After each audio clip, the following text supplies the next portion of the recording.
Hello and welcome back.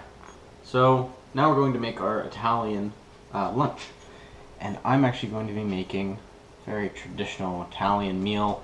Of course, every Italian eats it. I'm kidding. Pizza. So, of course, I'm going to be making do with what I have. So I have tortillas. I have some tomato paste, very small can of it, but again, it's going to be an individual pizza. Some of that 4-cheese Mexican blend that we were enjoying with our Mexican food, and Parmesan cheese. And then, of course, olive oil, which I'll be adding in a bit. So, first things first, I'm actually going to be taking this paste over to the stove. We can head right on over here. And I'm going to be putting it in this tiny little pot. That way I can actually add a small bit of water, get it down from that paste more to, not really a liquid, but something that's a little bit more manageable on a pizza.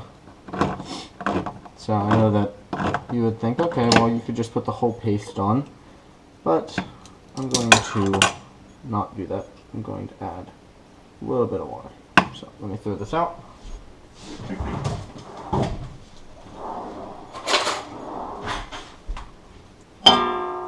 And this pot that I'm using actually is so small it doesn't fully fit on the stove.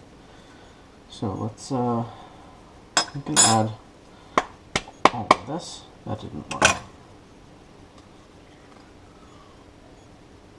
So this is also just to heat it up. That way I will have warm pizza, not cold pizza.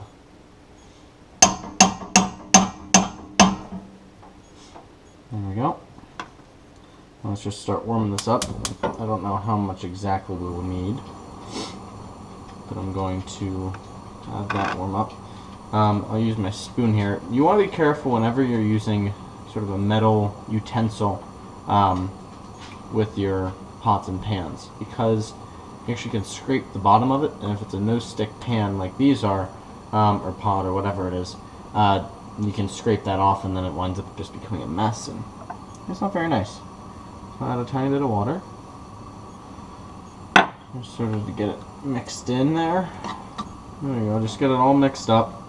Just get it down from a paste to a little bit more watery. So, and I mean, I'm just adding water as I go. Of course, it depends on how much paste you use. If you use about 3/4 or 2/3 of a small can like this, then you know you'll use. I have no idea how much water that is. Probably about a tablespoon, a little bit more. This is not an exact science. College cooking. It's more of you fake it till you make it. So that's pretty good. That's pretty warm. So I'm gonna leave that there. I'm gonna put this in the water bowl, and then I'm just gonna actually let that sit for right now, because I can get back to it in a bit. Then this pan, I'm gonna put a tiny bit of olive oil, not much. I accidentally put too much in another meal we were making. We were making the quesadilla. That is not enough even now. And so there was a bunch of oil when I was trying to flip it. It was just becoming a mess. So I'm sort of reticent to do that again. So I will turn this on. There we go. This oven's a little bit funky. It'll yeah, see? I tried cleaning it yesterday after the mess that we made. It didn't really work. And I'll put this in. I'm just trying to push it down a little, get it nice and warm. Now, of course, you're not going to get the same sort of pizza crust as you normally would with a normal pizza, but that's not that big of a deal, I don't think. It's really, you just need some bread, some tomato sauce, and then cheese on top. That basically does it. If you wanted to sort of get things to be a little bit better, so that you had some sort of crust, you could, of course, get some bread sort of wrapped around the edges, fried up a little bit, and that's sort of that. So while this is on here, I'm going to, let me see if I can flip it real fast. And I don't want it to get too dry, otherwise it'll taste kind of funky. So there we go. That's like that. I'll turn it down to a very, very low, just so it stops sort of cooking. And then I'm actually going to take this paste then, and put this paste on top. So this paste has garlic, oregano, and basil, I believe, in it. So it should That should add some nice flavor to our gourmet pizza. So there we go. Just mix it all around. You don't really want any large clumps of it, or I don't. You may. Somebody may like tomato sauce more than I do, which is understandable. Now and the tomato sauce is nice and warm too, which is great. So then we will grab our cheese and we'll sprinkle some of that on. You sort of want to get enough cheese if you want to, nice pizza. You want to get enough cheese to sort of cover all the red sauce, all the tomato sauce. It's again something my family calls it. We call it red sauce and white sauce instead of tomato and Alfredo. But that's okay. Each their own. You know what we called Parmesan cheese? I almost called it. We used to call it sprinkle cheese because when I was a small kid, I actually could not say Parmesan. So, fun facts about my life. The more you know. Anyway, so put some cheese, put a little Parmesan, and then I'll turn the heat back up a tiny bit. We'll just shake it around so it doesn't get too burnt on the bottom. And you can see the cheese is already starting to melt in there. I missed a couple spots that I can cover now. Oh, I'm trying to save as much of this cheese as I can just because we will actually be using it for more meals. So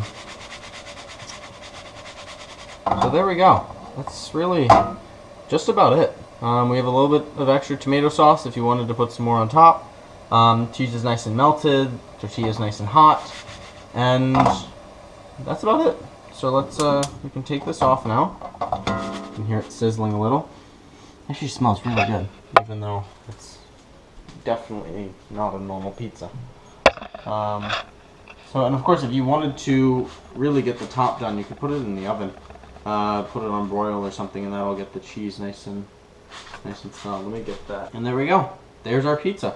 I will slice it up, and we'll be set to go.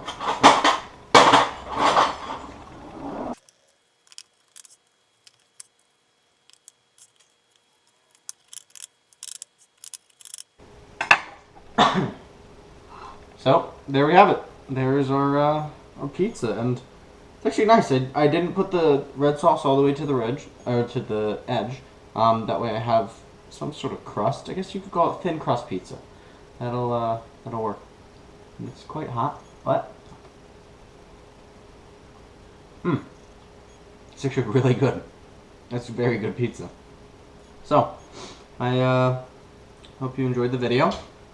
Hopefully you can make this nice and easy, quick meal, and your friends will definitely love it. Just grab a bunch of tortillas, fry them up like I did. So yeah, Italian lunch. I will see you for dinner. Thanks for watching.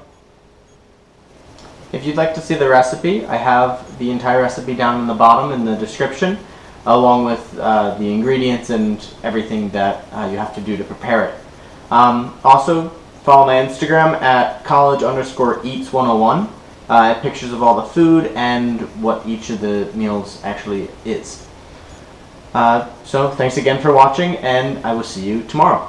Bye.